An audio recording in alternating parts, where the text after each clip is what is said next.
I'm Matt O'Donnell, and welcome to the True Philadelphia Podcast.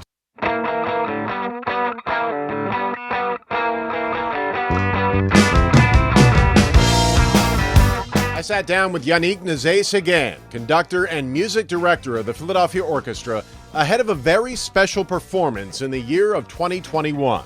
Yannick was about to perform with the orchestra for the first time in more than a year in front of people. Specifically, frontline workers, all seated for an event at the Mann Center for the Performing Arts. The 6ABC special, Hail to the Heroes, airs on our 6ABC broadcast channel on Saturday, July 3rd at 7 p.m. If you are listening to or watching this after that date, you should be able to find the special online.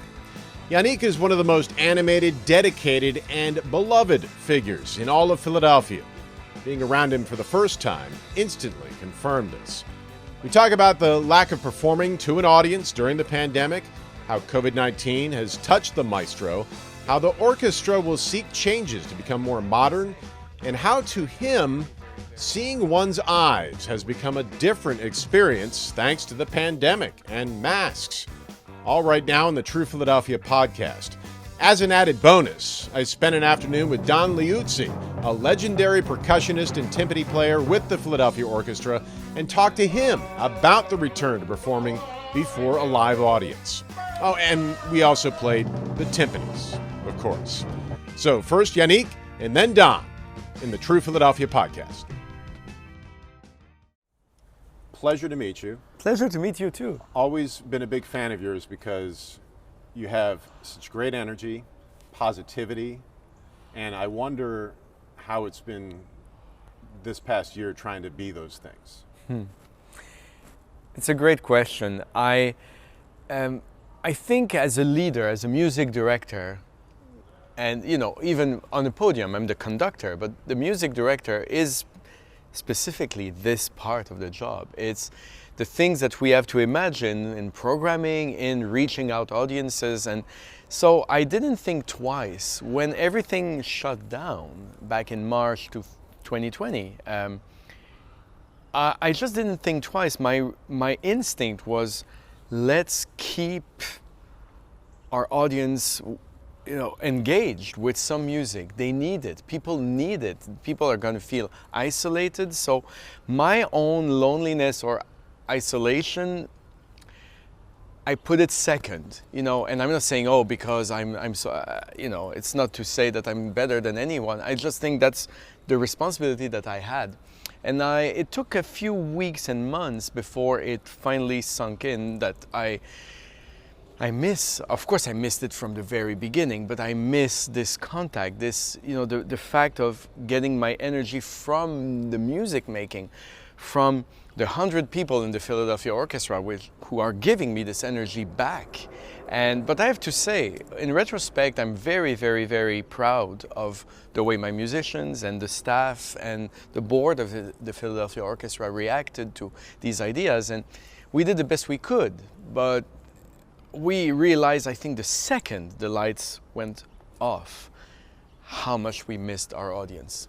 So it's been very difficult. I think the arts sector, it's one of the most difficult, one of the most hit by this pandemic. And of course, I don't want, many sectors of the economy have been, but I think in the cultural sector, this was really all over the world a catastrophe. And thank goodness that we're the Philadelphia Orchestra, a big institution with great partners and people believing in us and a great history, because, smaller organizations, it was really tough. And it's time to get back together.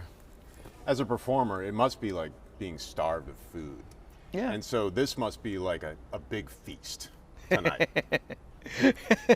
Yeah, absolutely. It really is the difference between takeout, of a good meal, which is pretty much what we did with the digital stage all the way through. We play music, we're enjoying food at home, but now it's really going to a restaurant with full service and people to interact and to talk to, because music is about communication. So yeah, tonight is a reunion. It's remembering the tough times, because I think to move on we need to think about the tough times, but it's especially looking to the bright future, and I would say a new normal, not back to normal, a new normal. I think that's even what I'm most excited about this program, because it will feel different than before, and that's good. Yeah. If this is a restaurant, they have to stay for dessert.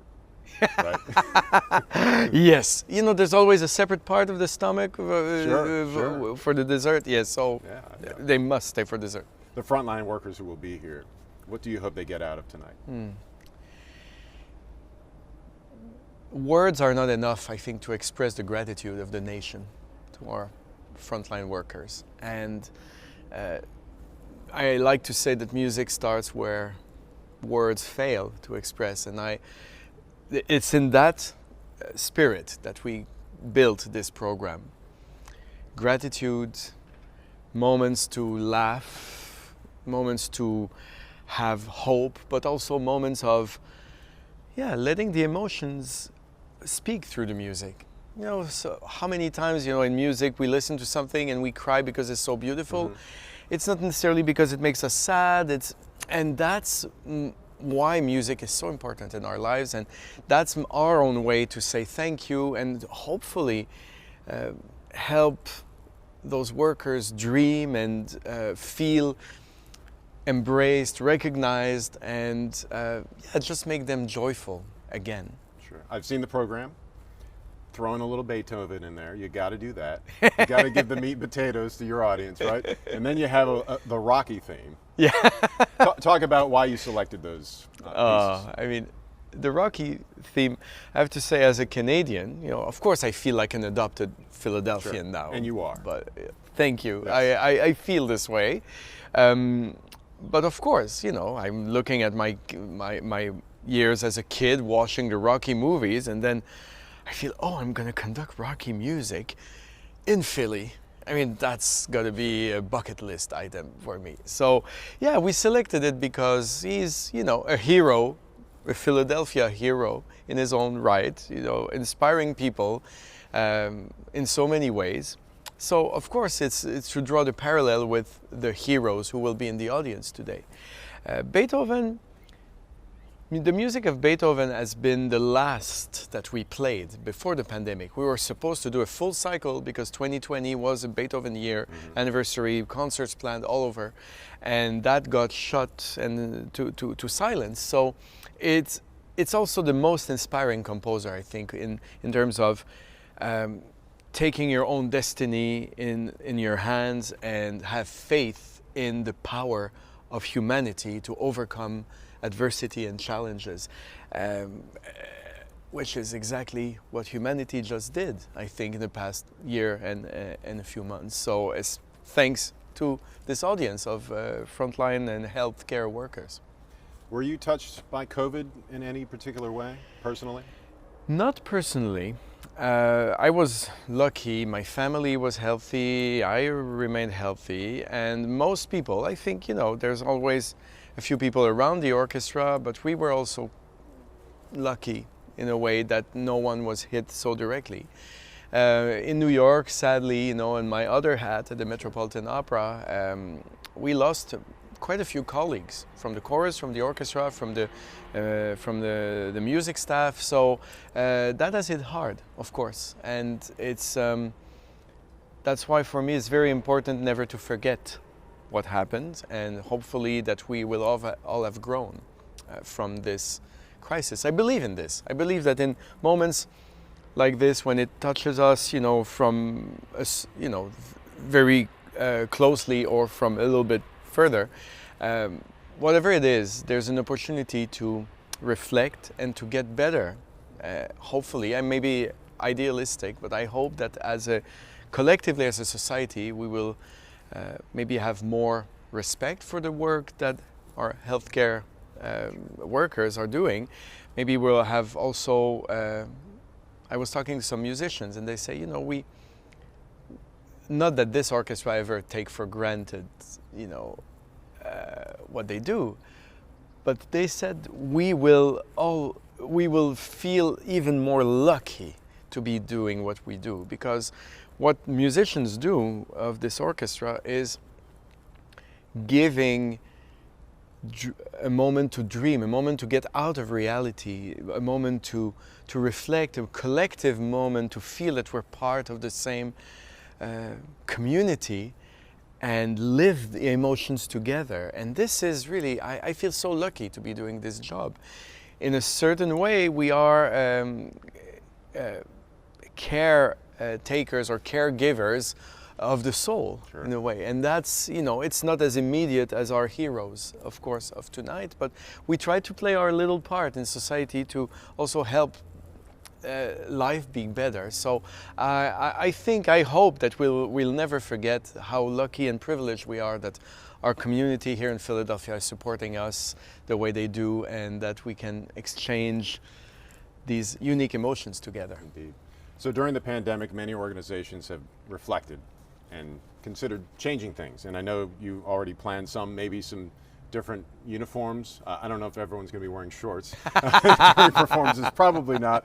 But also increasing diversity amongst the orchestra and staff, a light show perhaps. What are some of the changes you're really looking forward to? Yeah, the conversation in classical music has been, of course, since quite a few years, a lot about how can we speak better and more to everyone in our community. And at the Philadelphia Orchestra, since I came in as music director now 9 years ago, there's been a lot of evolution in the way people think about programming. You know, it's not only about Beethoven, it's about the music of our time. And I think there's many years that we have to repair, in the programming, which was for too many years, and not saying only in Philadelphia, but everywhere in the world, too dominated by the same names over and over again, and most of them being white European males. And there's some fantastic women composing music of extraordinary quality, and because 100 years ago, and even closer than this for us, unfortunately were forced to abandon their careers, women, even if they were genius composers. And so there was a lack of awareness, and we try to do our part now even more after this pandemic and during the pandemic to just break our mold even more and just say, look, this is all part of being a great orchestra, is to be playing the great music that we know and the great music that we don't know and we should have known for years. We will continue to commission more and more composers, living composers, and such composers like we're presenting tonight, Valerie Coleman, Vivian Fung, Carlos Simon, voices from diverse cultural backgrounds to speak about what it is to live in the 21st century in classical music. And to have Beethoven with Carlos Simon is just the best way of putting some light, as the spotlight, to each other. So I'm tired a little bit in the classical music about this opposition about the past and the present. It's all part of the same great family of great music. So we will continue building more bridges, and that means building bridges with an audience. That means also, yes, the way the concert attire, and that means the lighting, that means the format of the concert. Do we always need an intermission? Can we sometimes have a video presentation in the middle of the concert? Can we have a little chat about the piece that is going to help the audience? All of these things, we've been having these conversations before, but we are now making it happen, and we're determined never to look back. So I've watched plenty of videotape of you in performing, conducting, and you're really good with your hands, but also your face, the expressions with your face. Tell me what's going on in your head when you're conducting an orchestra. If I could sum up what a conductor should be doing, I think I would say that it's expressing the music with every bone, every part of the body. It's not only about the hands and the baton, that's what we see and talk about, but it's, yes, the eyes, the face is so important, the shoulders, the back, Leonard Bernstein was, I think, the best at this, you know, as expressing, he was the music. And I think we should all, as conductors, be committed to express what the music feels. Of course, there's a big part of it which is, of course, needs to stay kind of cold here in the mind so that we don't lose control. It's emotional, it's the warm heart and the cold mind. You know, it's the mix of the two. But also looking at the musicians and having them look back at me. This is where music happens. This is a dialogue. It's like talking to you and we really look at each other. It's the same thing when we make music. So it's important for me to express myself also with the face. It was a bit difficult with the masks on, but the power of the eyes, you know. Just after this rehearsal before the concert, the principal timpani of the orchestra, Don Liuzzi, and we were both wearing masks, but there was something I wanted him to do differently. And he just said that, oh, I saw your eyes there and I knew exactly what you wanted me to do. So I guess that's chemistry also between the orchestra and me. You're pretty darn good at it. Oh, they're so good. Yes, they are. Yannick Nézet-Séguin, the maestro. Good luck. Thank you so much. Knock it out of the park. Oh, I promise. You got it.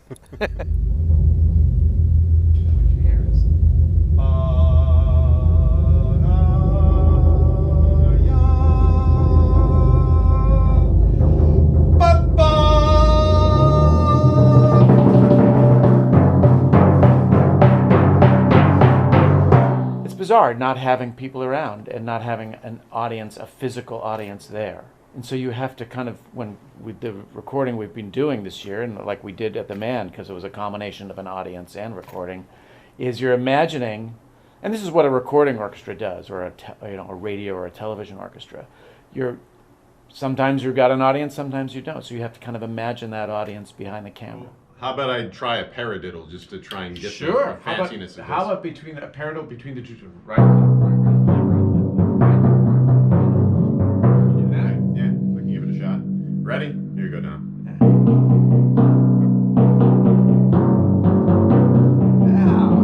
Bravo, man.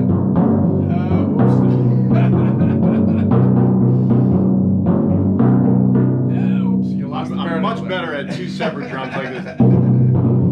Oh, there you go. And see, I always wanted to be in the Beatles. I wanted to be Ringo Starr, you know. So, but then I heard a timpani in the orchestra at a youth concert and at a youth orchestra, and the sense of not only being a drummer.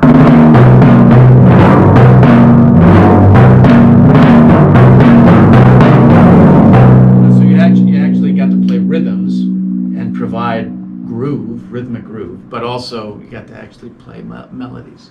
And there's atmosphere too. You're Yeah. filling spaces. Yeah, and it's the depth of the sound is what really got me. Thank you. Thank you.